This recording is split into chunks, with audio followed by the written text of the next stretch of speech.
Preeclampsia, it is the form of hypertension unique to human pregnancy. It is a pregnancy-specific syndrome, virtually affects every organ system. It is defined as a new onset of hypertension and either proteinuria or end organ dysfunction after 20 weeks of gestation in previously normotensive women. Hypertension is the hallmark for the diagnosis of preeclampsia. It occurs early in the course of the disease. Proteinuria is also an objective marker that reflects system-wide vascular endothelial injury. It occurs late in the course of the disease, but in some women, proteinuria may be the earlier markers for the development of preeclampsia. Atypical preeclampsia is defined if one of the following criteria is fulfilled. One is if preeclampsia developed before 20 weeks of gestation, or if preeclampsia occurred late postpartum period after 48 hours, or if there are signs and symptoms of preeclampsia, either with hypertension or with proteinuria, or laboratory abnormality suggestive of preeclampsia, either with hypertension or proteinuria, we call it as atypical preeclampsia. Preeclampsia occurred in 3 to 10% of nulliparous women and 1.4 to 4% of multiparous women.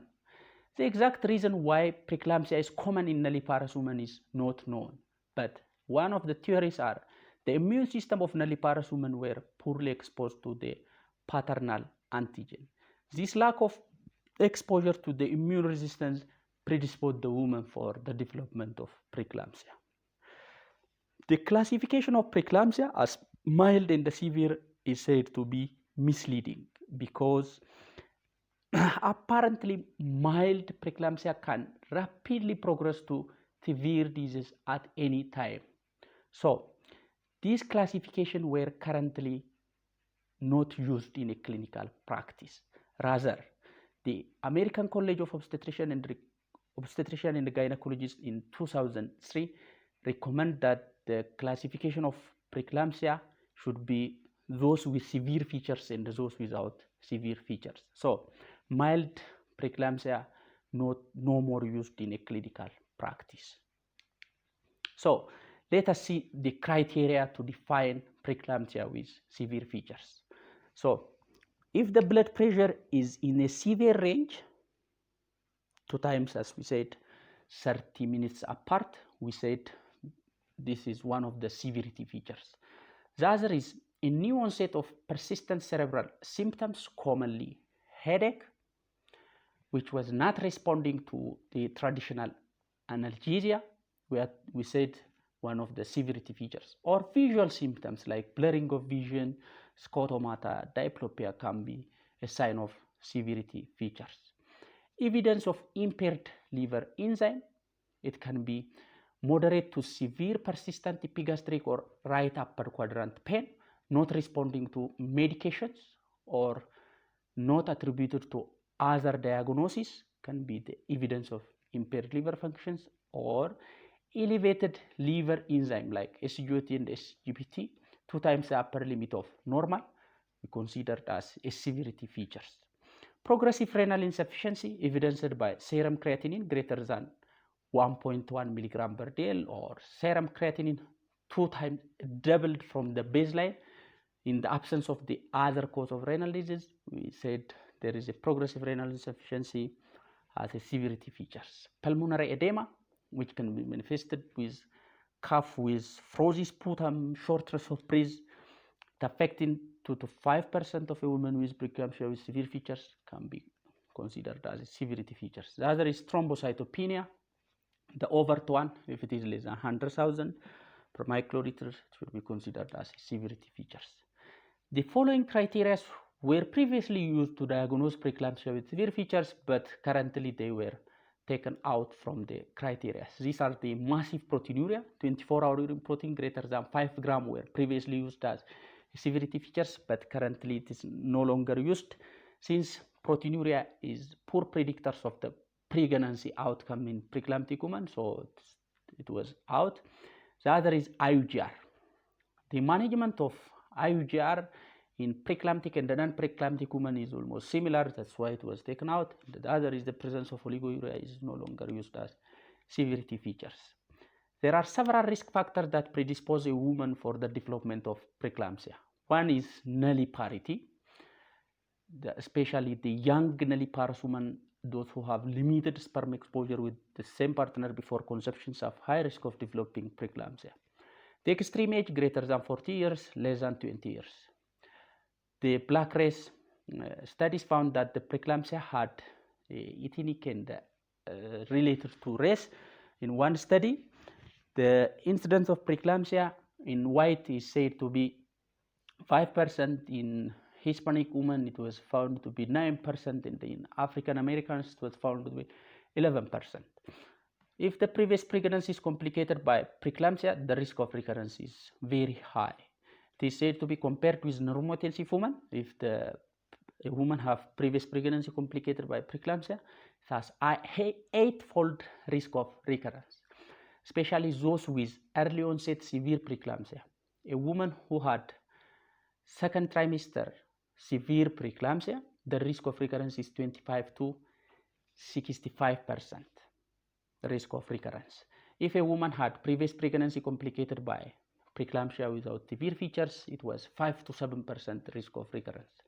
Pre-existing medical disorders like chronic hypertension, pregestational diabetes, and antiphospholipid antibody syndrome, chronic renal disease will increase the risk of preeclampsia. Multifetal gestation. The unique features of preeclampsia in twin pregnancy has early onset and most commonly it is severe features.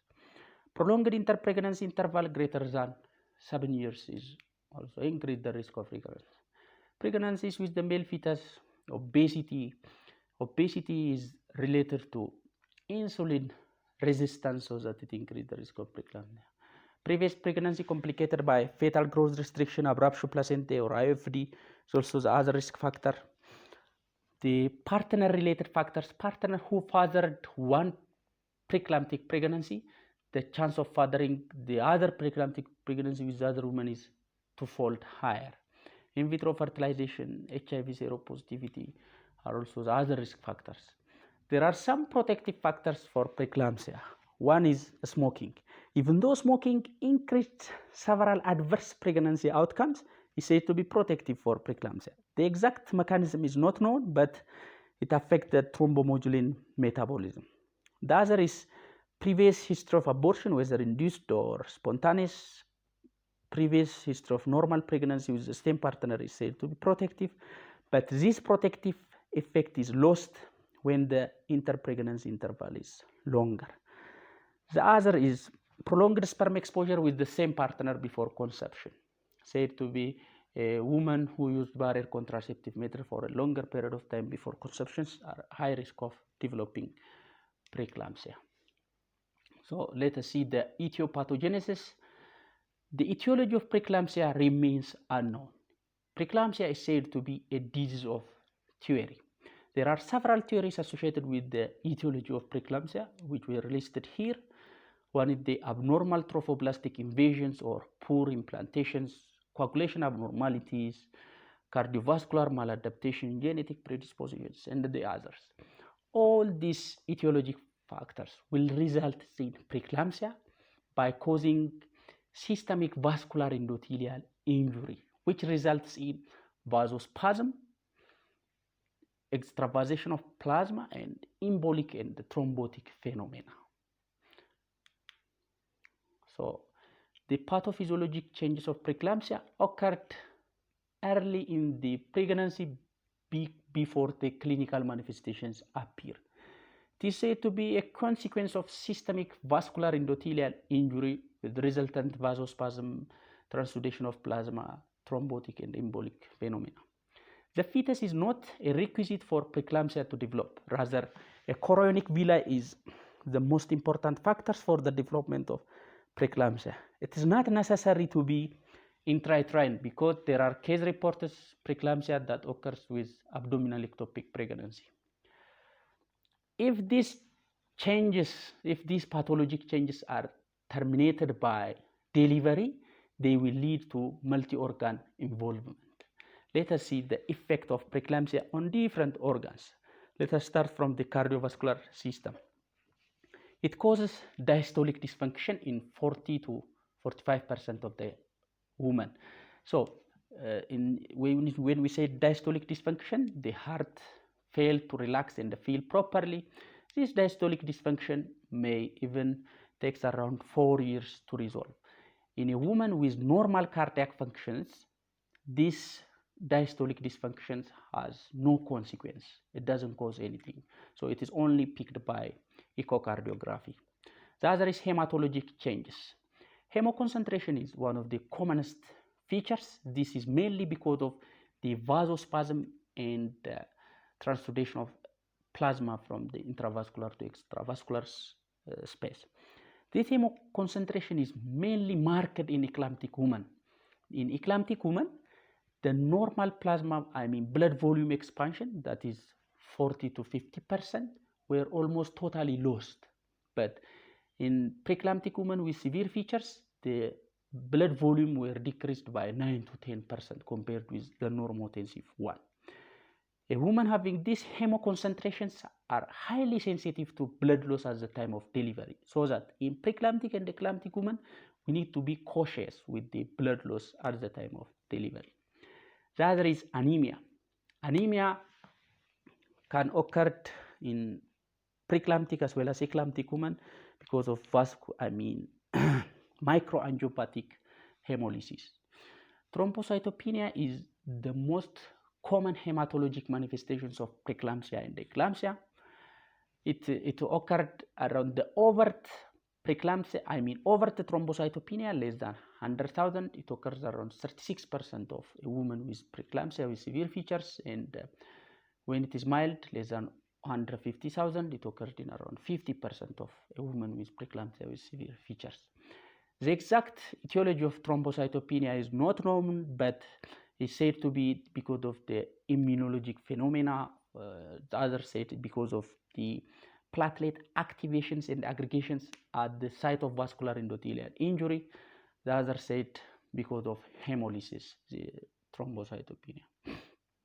So the thrombocytopenia of preeclampsia, it will increase in the first 24 to 48 hours after delivery, but it starts to rise 48 to 72 hours.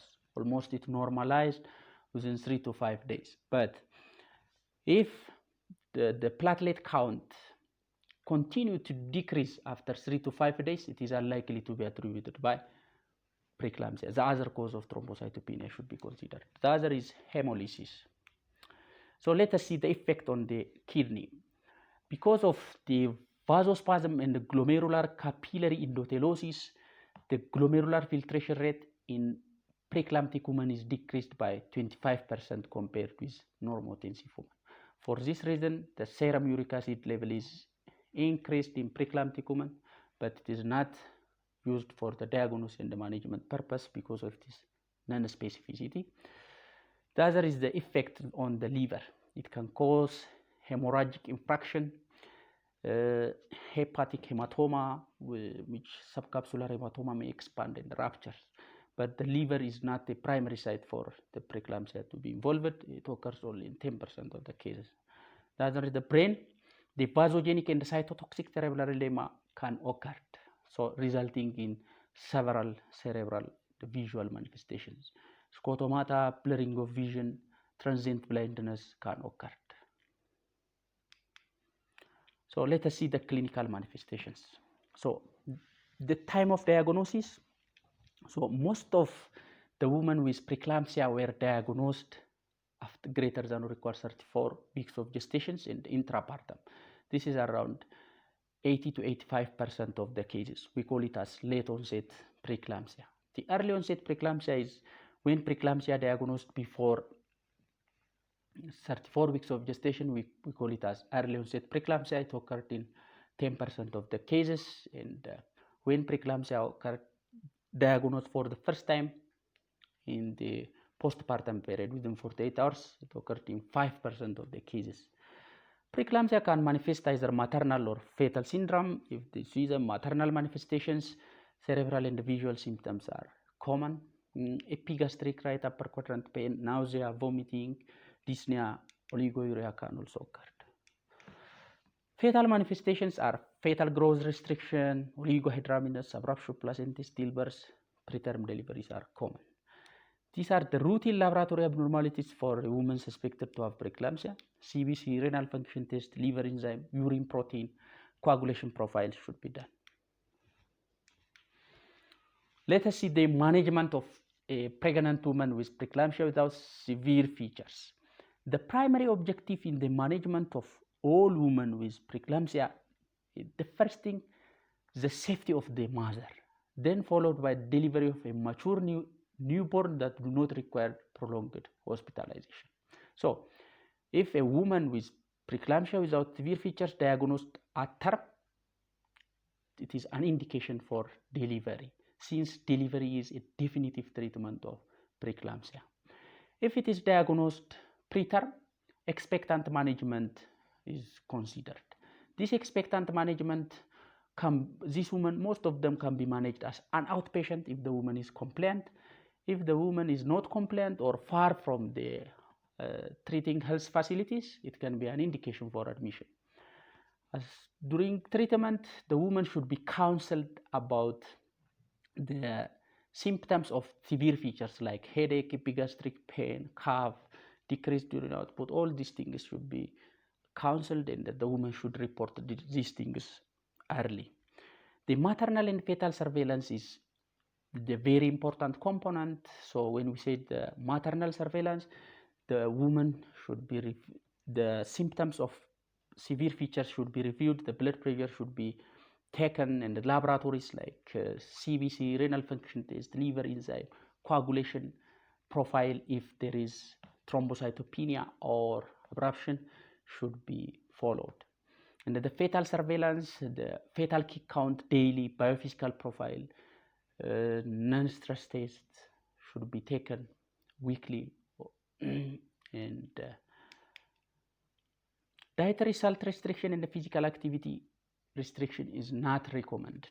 Antihypertensive drugs doesn't improve the pregnancy outcome, so that it is not recommended. Rather, it decreased the uteroplacental blood flow and causing fetal growth restriction. So, in the absence of progression to severe disease, this woman, the pregnancy can continue until 37 weeks of gestation. So, at 37 weeks, the delivery is indicated. So, induction of labor is a preferred mode of termination of pregnancy, and cesarean section reserved for obstetrics indication. During cesarean section, so the general anesthesia in preeclamptic woman is not a preferred one because of high rate of difficulty of intubation and failed intubation. In addition to that, it increased the systemic and cerebral pressure during intubation and extubation. So intrapartum, these women do not require seizure prophylaxis. Most say that because the risk of eclampsia is lower, but they need follow-up for symptoms and BP, since around 50 to 20% of a woman with preeclampsia without severe features can progress to preeclampsia with severe features intrapartum. So the BP should be followed every 1 hour intrapartum, and the symptoms should be reviewed. The other is the management of those with preeclampsia with severe features. The general principle is this woman should be admitted to labor and delivery unit. Magnesium sulfate for seizure prophylaxis is very important.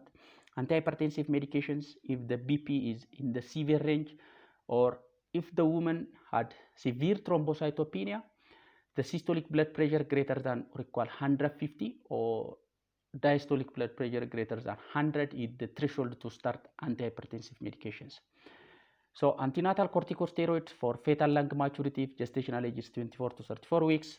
Monitor maternal and fetal conditions. And the decision for prompt delivery versus expectant management should be made within 24 hours of observation in the labor ward. So these are the indications for immediate delivery. So if gestational age is greater than or equal 34 weeks, is an indication for delivery. If it is less than 24 weeks, there is no indication to push this pregnancy. It is remote from term. Pulmonary edema DIC, suspected abruption of placenta, and abnormal fetal testing. If there is fetal death, it is an indication for immediate termination.